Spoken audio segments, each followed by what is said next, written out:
بسم اللہ الرحمن الرحیم. سامعین، جسٹس قاضی فائزی صاحب کی قسمت میں شاید کوئی اچھا فیصلہ لکھا ہی نہیں ہے.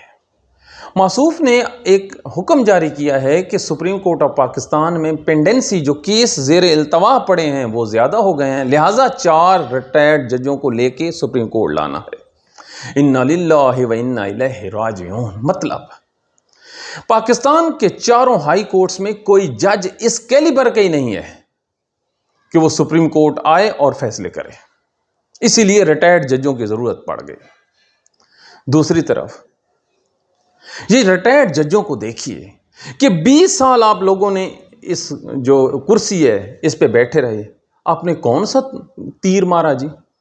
کتنے کیسوں کے آپ نے فیصلے کیے جو اب آپ جو ریٹائرمنٹ کے بعد جب آپ کی کیپیسٹی ختم ہو گئی ہے فزیکلی، اب پھر دوبارہ آئیں گے محض تنخواہ اور وظیفے کے لیے. یار کچھ بندے کا کیلیبر بھی ہوتا ہے، کچھ بندے کی کیپیسٹی اور اپنے اصول بھی ہوتے ہیں. یہاں پہ تو کچھ بھی نہیں ہے. گھر والوں نے ان لوگوں کو صرف اور صرف تنخواہ کے لیے رکھا ہوا ہے. ہائے تنخواہ اور واہ تنخواہ. پہلے پینشن لے رہے ہیں، اس سے گزارا نہیں پڑ رہا تو بابا جی پھر ٹر جاؤ. بے شک ان کے گوڈوں میں کوئی سکت نہیں ہے چلنے پھرنے کی. سائنس کہتی ہے کہ 65 سال کے بعد انسان کا جو دماغ ہے وہ کمزور ہو جاتا ہے. یہ کہتے ہیں بابا جی ٹرو اللہ دے حکم نال لے کے آؤ تنخواہ. یہ ہے اس ملک کا المیہ.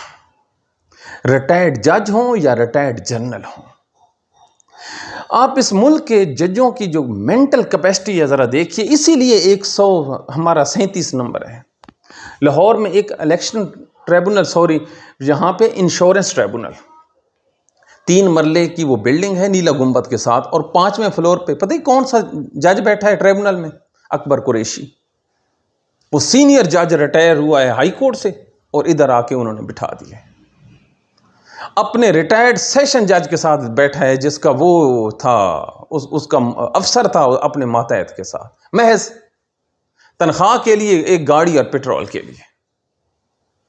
پوری دنیا میں جج ریٹائر ہوتے ہیں، وہ لیکچر دیتے ہیں، وہ کتابیں لکھتے ہیں. یہاں پہ ریٹائرمنٹ کے بعد ان کی دوڑ دھوپ اور شروع ہو جاتی ہے کہ ہمیں کوئی اچھی سی جاب مل جائے.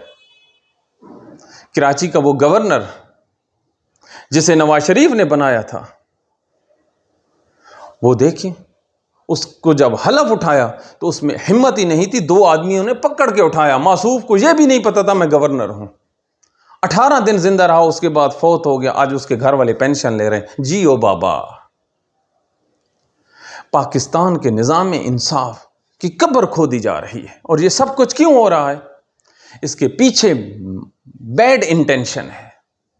یہ جو حالیہ فیصلہ آیا ہے تحریک انصاف کی مخصوص سیٹوں والا، اس میں آیا ہے 5-8 کا.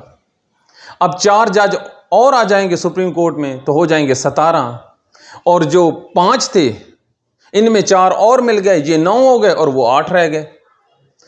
اوپر سے پی ٹی آئی پہ پابندی ہے نا مزہ. یہ کسی اور کو پڑھا رہے ہیں، یہ کسی اور کے ساتھ ان کا واسطہ ہے. پاکستان کے لوگوں سمجھیے اس ملک کے ساتھ کیا کھلواڑ کیا جا رہا ہے. آفرین ہے آفرین. آپ اس کو ٹیکنیکل جو ہے نا انداز سے دیکھ رہے ہیں، اس کی آپ ڈپتھ میں دیکھیے کہ کیا انہوں نے اس ملک کے ساتھ گھنونا کھیل شروع کر رکھا ہے.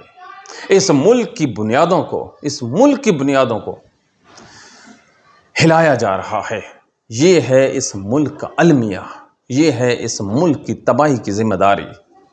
اب آپ لوگوں پہ ہے، اس ملک کے وکیلوں پہ ہے، اس ملک کے ججوں پہ ہے. خدا کی قسم اگر کوئی غیرت مند جج ہائی کورٹ میں بیٹھا اور یہ ایڈ ہاک جج برتی ہو گئے تو اس نے استعفیٰ نہ دیا تو ان میں بھی کچھ نہیں ہے. یہ اصل میں یہ ان کی جو ہے نا حق مارا جا رہا ہے. لیکن ہائے ساڑیاں تنخواہاں تے ساڑی پینشناں دا کی بننا. المیہ تو یہ ہے نا، سینئر ترین جج بیٹھے تھے ہائی کورٹ میں، جونیئر عالیہ نیلم کو بٹھا دیا. یہ کیا ہے؟ یہ لابی ہے، یہ لابنگ ہے. پاکستانیوں، آپ کا نظام انصاف اور آپ کے ملک شدید خطرے میں ہے. اٹھیے اس سے پہلے کہ دیر ہو جائے. اپنی دعاؤں میں یاد رکھیے، ہماری سلامتی کے لیے دعا کیجیے. اللہ حافظ. Thank you.